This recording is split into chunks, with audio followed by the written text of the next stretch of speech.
시청자 여러분 안녕하십니까? 동양일보TV 뉴스 브리핑 시작하겠습니다. 한일이 2018년 말 이후 진실 공방과 자존심 대결을 반복하며 4년 반을 끌어온 초계기 갈등을 봉합하기로 했습니다. 상대방 과실이라는 양측 주장에는 변함이 없지만 시시비비를 가리기보다 미래지향적 협력에 집중하자는데 의견 일치를 본 것으로 풀이되는데요.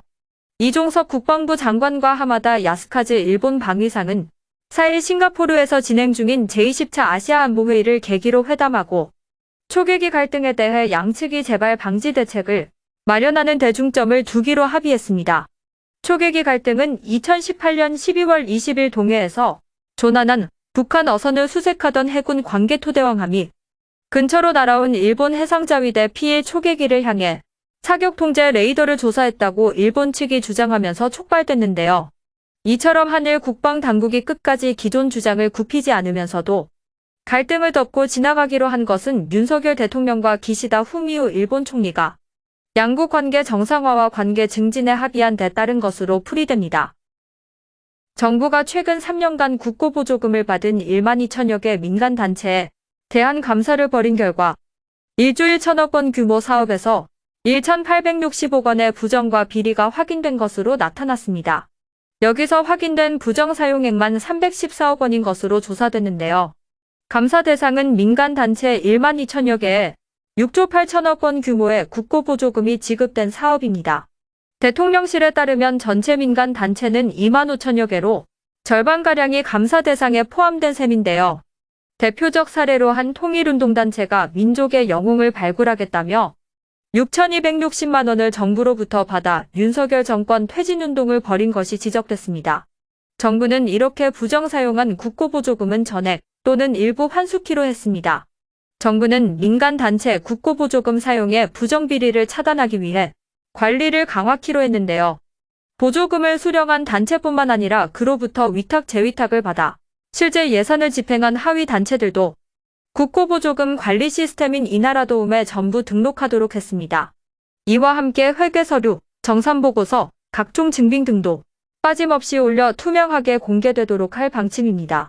이 밖에 국민 신고 활성화를 위해 신고 창구를 정보 서비스 민원과 정책 등을 제공하는 인터넷 포털 사이트 정부24까지 확대하고 포상금도 확대할 방침인데요.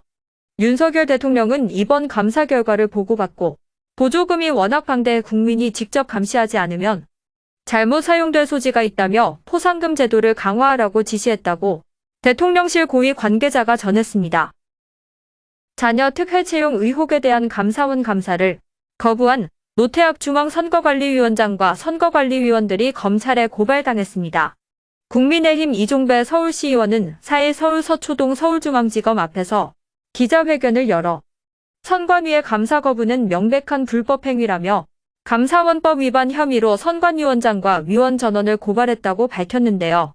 감사원법은 감사 대상자가 감사를 거부하거나 자료 제출을 거부하면 1년 이하 징역 또는 1천만 원 이하 벌금에 처하도록 규정했습니다. 선관위는 지난 2일 위원 전원의 일치된 의견이라며 자녀 특혜 채용 의혹과 관련한 감사원의 직무감찰을 거부한다고 밝혔습니다. 국가기관 사이 견제와 균형을 위해 선관위가 직무감찰을 받지 않은 헌법적 관행이 있고 헌법 97조에 따라 행정기관이 아닌 선관위는 감사원 직무감찰 대상이 아니라고 선관위는 주장했습니다.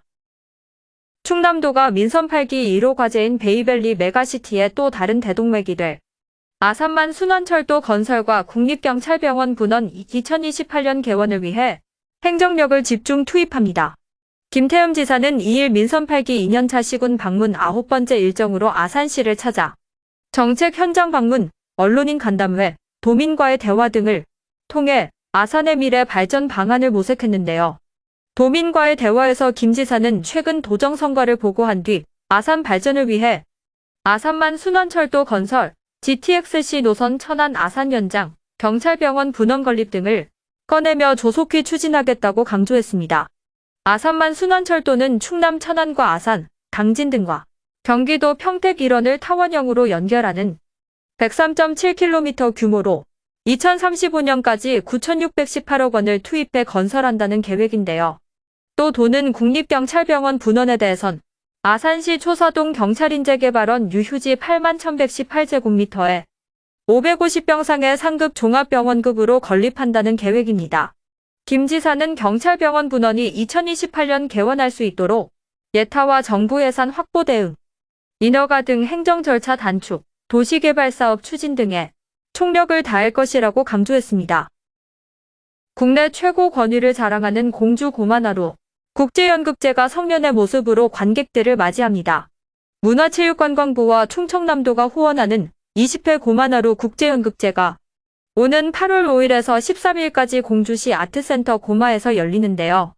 공주 고만하루 국제연극제는 전국 연극제 행사 중 유일하게 대상 훈격이 문화체육관광부 장관상으로 국내 최고 권위를 자랑합니다. 올해 처음으로 경연작 공모를 실시한 이번 연극제에는 총 60개 작품이 접수됐으며 10대 1의 경쟁률을 뚫고 6개의 작품이 경연 무대에 오르는데요. 올해는 명실상부한 국제연극제로서의 타이틀에 걸맞게 외국 공연팀 3개 단체가 공주를 찾게 됩니다. 8월 5일 베트남 후해성 유산보존센터 황실례술단의 전통 공연이 서막을 열고 8월 7일에는 일본 삿포로 극장연락회의 이방인의 뜰, 그리고 마지막 날에는 카자흐스탄 국립아카데미 고려극장의 러브포엠 등 명작들이 대미를 장식할 예정입니다. 지금까지 동양일보TV 뉴스브리핑이었습니다.